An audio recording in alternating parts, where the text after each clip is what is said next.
반갑습니다. 산골의 아침 고난주간 첫 번째 메시지입니다. 마태복음 12장 38절부터 40절까지 말씀 보겠습니다. 그때 서기관과 바리새인 중 몇 사람이 말하되 선생님이여 우리에게 표적 보여주시기를 원하나이다. 예수께서 대답하여 이르시되 악하고 음란한 세대가 표적을 구하나 선지자 요나의 표적밖에는 보일 표적이 없느니라. 요나가 밤낮 사흘 동안 큰 물고기 뱃속에 있었던 것 같이 인자도 밤낮 사흘 동안 땅속에 있으리라. 아멘. 예수님께서 많은 표적을 행하셨습니다. 많은 병자를 고치시고 또 귀신을 쫓아내시고 심지어 죽은 자를 살리고 하시는 표적을 행하셨는데 그 표적들 중에 하나를 선택해서 이렇게 내가 많은 표적을 행하지 않았느냐 이렇게 말씀하시지 않고 악하고 음란한 세대에 관해서 이들은 요나의 표적밖에는 보여줄 표적이 없다. 요나의 표적만이 진실한 표적이다 하는 것을 말씀해 주시는 것입니다. 악하고 음란하다는 것은 악하다는 것은 하나님을 향한 왜곡된 시각을 가지고 있다는 것이죠. 말씀을 받아들이지 않고 땅에 던져버렸다는 것입니다. 그리고 음란하다는 것은 하나님 외에 다른 것과 연합되어 있고 다른 것에 마음이 가 있다 하는 것을 말씀해 주고 있는 것입니다. 악하고 음란한 세대를 향한 그 하나님의 메시지는 바로 요나의 표적밖에는 없다 이렇게 말씀하신 것입니다. 그것은 바로 십자가를 말씀하신 것이 분명합니다. 요나가 밤낮 사흘을 물고기 뱃속에 있었던 것처럼 예수님께서는 인자는 밤낮 사흘을 또한 땅속에 있으리라 이렇게 말씀하셨습니다. 근데 우리는 오늘날 이 요나의 표적이 우리의 삶에서 어떻게 구현되어야 될 것인가 하는 것을 생각해야 되겠습니다. 이 악한 세대를 향해서, 음란한 세대를 향해서 보여줄 수 있는 그리스도인의 참된 표지는 바로 요나의 표적이다 하는 것을 깨달아야 되겠습니다. 요나는 원수된 나라 니느웨로 가서 하나님의 말씀을 전하라는 그런 하나님의 부르심을 받았습니다. 그런데 그 부르심을 거역하고 가다가 물고기 뱃속에 들어가게 된 것입니다. 오늘날 우리의 부르심, 그리스도인의 부르심도 동일합니다. 원수된 자를 사랑하라. 원수를 사랑하라 하는 그 부르심을 받은 것입니다. 그 부르심을 이루기 위해서 우리는 무엇을 어떻게 해야 되겠습니까? 우리의 최선을 다해도 우리가 아무리 노력해도 원수를 사랑하는 마음이 생기지는 않습니다. 그러나 요나의 표적, 그것은 바로 하나님의 마음입니다. 하나님께서는 요나를 향해서 뭐라고 말씀하십니까? 이 큰 성읍 니느웨, 여기에는 좌우를 분별하지 못하는 자가 12만여 명이고 육축도 많이 있다. 내가 아끼는 것이 합당하지 아니하냐. 나는 이 성을 지극히 아끼고 있다.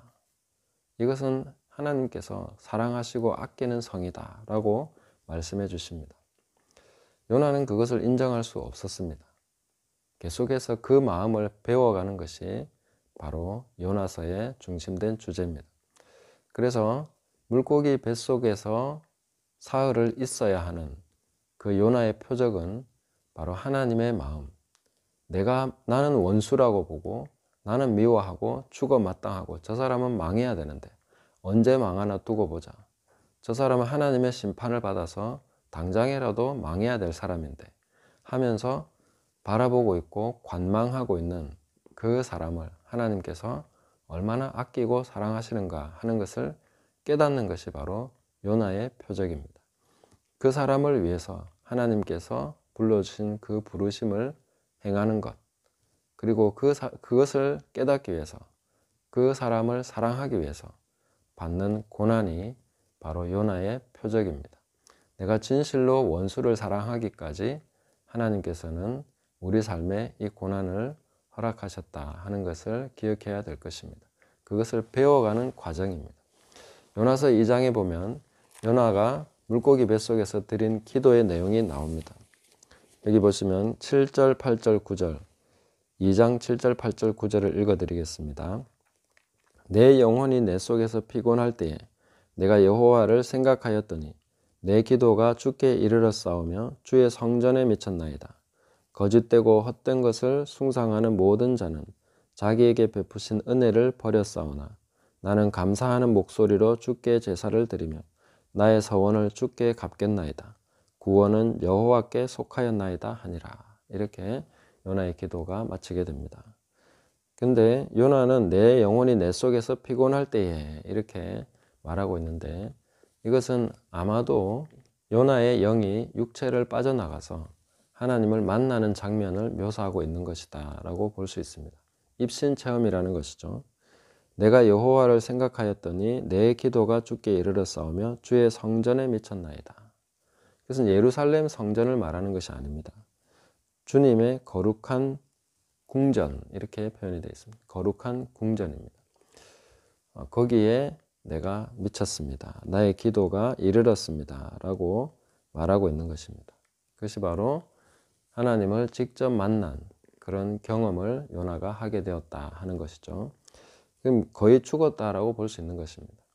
그런데 9절 보시면 나는 감사하는 목소리로 주께 제사를 드리며 나의 서원을 주께 갚겠나이다. 구원은 여호와께 속하였나이다.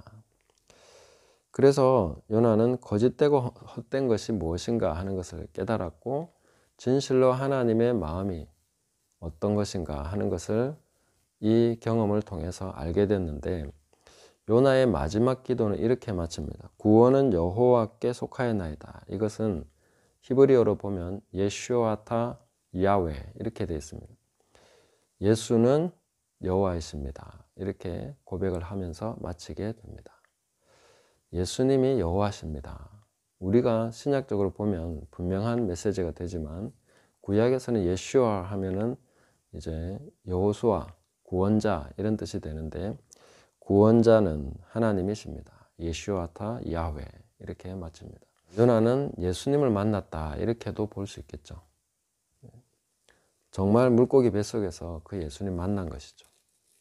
하늘에 계신 그 하나님의 아들 예수님을 만나고 그 예수님이 십자가를 지시는 거기에 대해서 요나 자신이 표적이 된 것을 알게 된 것이죠.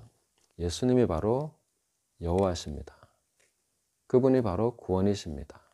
십자가 지신 주님 바라볼 때에 우리도 바로 그를 위해서, 내가 원수로 여기는 그를 위해서 예수님이 죽으셨구나. 내가 원수로 생각하고 미워하고 그는 멸망당해야 되고 하나님의 심판을 받아서 이제 죽나 내일 죽나 하고 바라보고 있는 그 사람이 바로 하나님이 지극히 사랑하셔서 십자가를 지신 그 사랑하는 사람이라는 것을 우리는 깨달아야 되고, 그를 향한 하나님의 동일한 마음을 우리도 품어야 된다는 것이죠. 그것이 바로 고난의 의미입니다. 물고기 뱃속에서의 의미라는 것을 기억해야 되겠습니다. 우리가 이 시대에 악하고 음란한 세대에 보여줘야 될 요나의 표적은 그리스도인은 원수를 사랑하는 사람들이다. 원수된 자를 위해서 하나님이 불러주신 그 부르심, 사명, 봉사, 희생을 감당하는 사람들이다 하는 것을 보여주는 것이 이 악하고 음란한 세대를 향한 하나님의 마음이고 요나의 표적이다 하는 것을 기억하시면서 오늘날 우리의 삶에 요나의 표적을 나타내기 위해서 예수 그리스도를 깊이 생각하고 그분의 고난, 그분의 십자가를 깊이 묵상하는 한 주간 되시기를 예수님의 이름으로 축복합니다. 감사합니다.